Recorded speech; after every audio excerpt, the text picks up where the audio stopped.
Hello, folks. Welcome to me. I'm Nick. This is Nick Starrow's Trial Watch.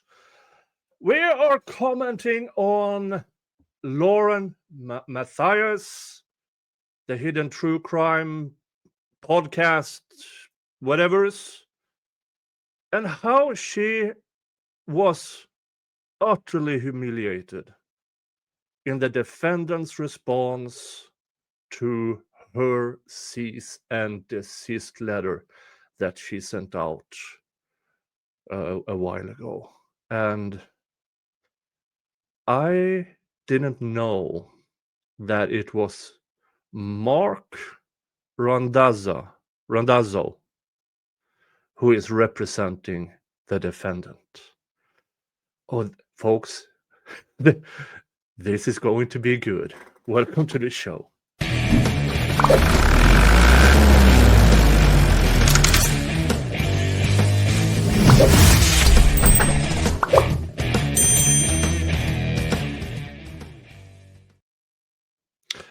All right, here it is. Let me see if I can get it a little bit. Let's do this. Let's see if I can get it a bit bigger. I could.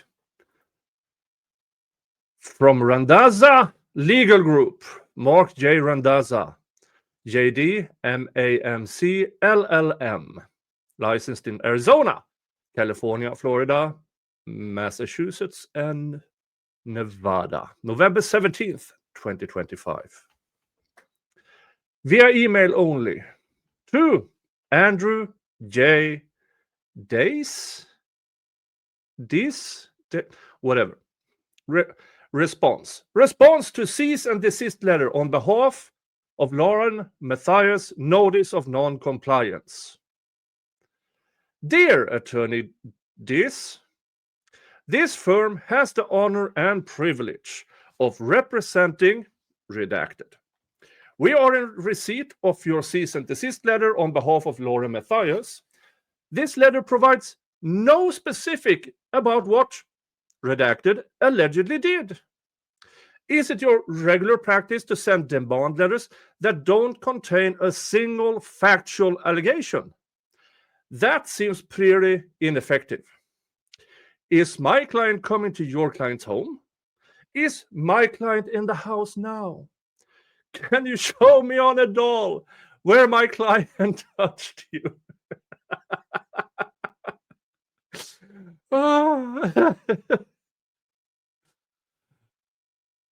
The level of snark here is impressive and I'm all for it. I am all for it. I mean, what even is this? Is this a mass mailing you just sent to everyone? Did my client accidentally fill out an index card at the timeshare presentation and he wins a free demand letter? You request that redacted, quote, cease and desist from any continued harassment and dissemination of altered AI-generated or private messages which you attribute to Ms. Matthias, end quote, which you claim violates Florida's wiretapping law. Florida Statute, paragraph 934-03. You also claim that this unspecified conduct constitutes stalking or harassment under Florida Statute 784048 and 18 U.S.C. paragraph 2261A. I do not find any record of you being a member of the Florida bar. Accordingly, it is probably an honest mistake that you have misinterpreted Florida law. But I don't know. Florida law isn't that hard. You really whiffed it on 93403. This statute prohibits the interception of communications or disclosure or use of unlawfully intercepted communications, knowing they were unlawfully intercepted. Again, I don't know what the facts are here, since you didn't provide any. But here's some good news. You don't have to provide any facts in order for me to extrapolate that the law just doesn't apply. Isn't that cool? Watch this. I see nothing in your letter suggesting that redacted or anyone else intercepted any communications by your client, by anyone else, nor any discussion of any fulfillment of the requisite mens rea. It is kind of weird how you could think altered or AI generated messages that purport to be from your client could possibly have been intercepted, as your client necessarily would not have been a participant in such communication. So, even without knowing what facts your client is reporting to you, or you relied on in making this demand, I can tell that this statute just can't possibly apply.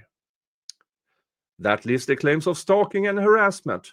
Again, there is no information for me to go on, just an assertion that redacted is harassing your client. I am left to guess as to the method of this harassment. You don't want to give Marc Randazza any room for personal interpretation. And you will know why. You will know why. Florida Statute 784048 defines harass as to engage in a course of conduct directed at a specific person which causes substantial emotional distress to that person and serves no legitimate purpose. With course of conduct defines as a pattern of conduct composed of a series of acts over a period of time, however short, which evidences a continuity of purpose. The federal stalking statute you cite is similar. So look, maybe your client has some legitimate beef. If she does, then you kind of need to tell us what it is. Until then, I guess you can just keep sending letters that say, hey, cut out doing that thing that isn't really a thing until we say to do that thing. I mean, at least that would be funny. To conclude, we don't know what you're talking about.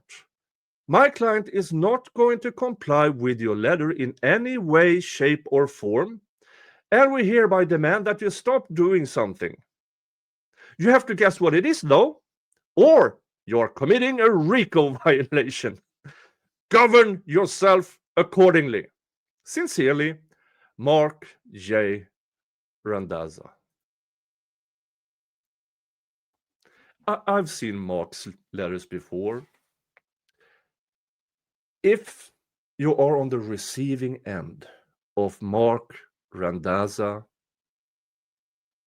and his letters, you need to build yourself a bunker, because he will blow you off. You're gone. And to this lawyer that Lauren found on Facebook Marketplace, do better. I mean, a cease and desist letter without a factual allegation is just you collecting $500, having a template, sending it off. Now, I don't know the facts of this case either, in this specific case. Now, he refers to a he, so it's not the defendant that we know of. I think I know who it is, and I won't tell you. Why would I? I won't even guess, because I'm not stupid. So, folks, a word of advice to Lauren Matthew. Are you broke, Lauren? Could you only afford a standard template BS cease and desist letter. Did you spend money on other things? For instance, trying to get your face into a Doctor Who movie.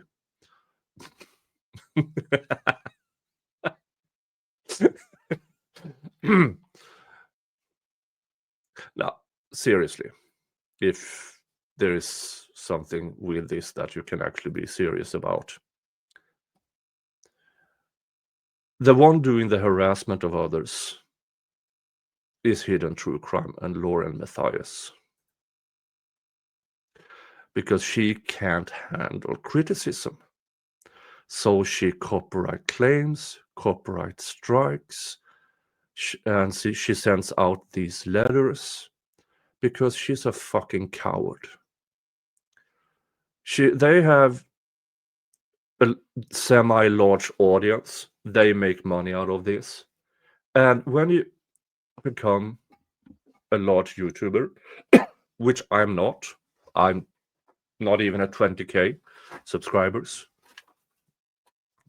but do subscribe to me. You're a public person. You have put yourself out there to the public for literal years. Criticism comes with the territory. Even criticism that is sometimes vile, sometimes unnecessary, sometimes borderline threatening. It comes with the territory.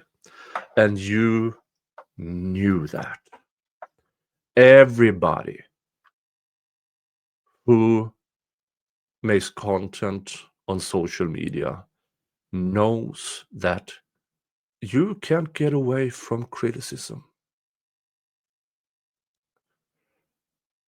But what you never, ever should do is